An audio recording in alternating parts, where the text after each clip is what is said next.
Covering veterans in healing and love, it's a mission one nonprofit group is taking quite literally. Heidi Voigt introduces us to Quilts of Valor, helping veterans cope with PTSD and the trauma of war, stitch by stitch. Stanley E. Dabrowski, Company C.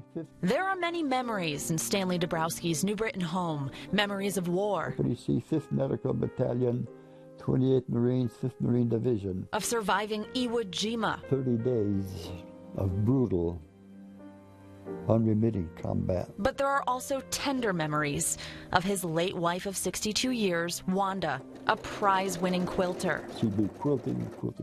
She just loved it. It was a joy. After her passing, Stanley didn't want Wanda's fabric collection to go to waste. I decided that the best place for all that fabric would be for the Quilts of Valor. Quilts of Valor is a nonprofit group of quilters united by a patriotic mission to honor veterans with their labors of love. Because people are treasuring what they've done and what they've given to this great land. It's amazing. Volunteers like Cindy Ginder sew individually and also at group sewing days held throughout the state. When you give somebody a quilt, you're giving them a little piece of yourself because you've put all that time into it. The quilts are given in many different ways, to wounded warriors in military hospitals, to units coming home from overseas, and individual veterans here on the home front. But no matter how or where they're given, the impact is always powerful. You wrap. Does Paul have a clue what's going to happen next? I don't think so. Paul's clueless. Okay. Paul is a good friend of mine. He's a fellow Patriot Guard rider. He's had some recent health issues which have not dampened his spirit one iota.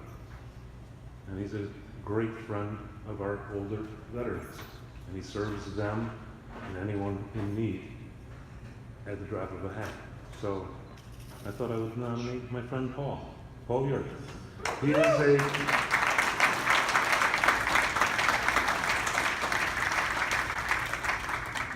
did a little time in the Army, and he's a Desert Storm Navy veteran.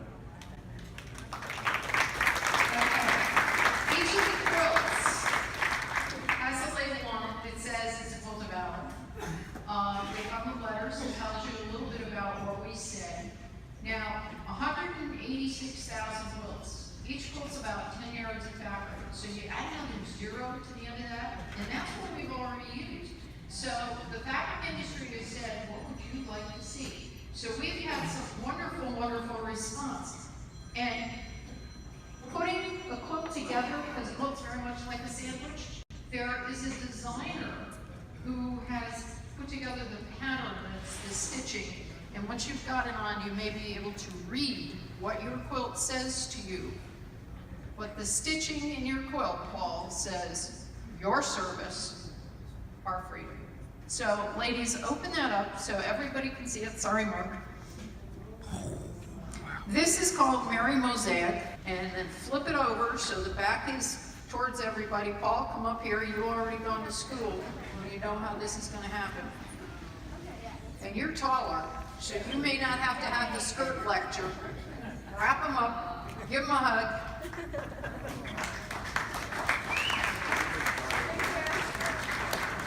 don't know if I can reach. It's too tall. You want to get another one? You got to get them all. Thank you. All righty. Thank you. Thank you, ladies. You wrap your veteran in the quilt and you give him a hug. And particularly if it's a Vietnam vet, the very first thing you say is, welcome home. And there are tears. And a lot of vets won't let go. It's a comforting way to say thank you. And for Stanley, a way for Wanda's love to live on. I am positive that if and when one of these boys receives this quilt, he realizes that it was something done just for them, by somebody by hand, with so much love. It really is a wonderful thing. In New Britain, Heidi Voigt, NBC Connecticut News.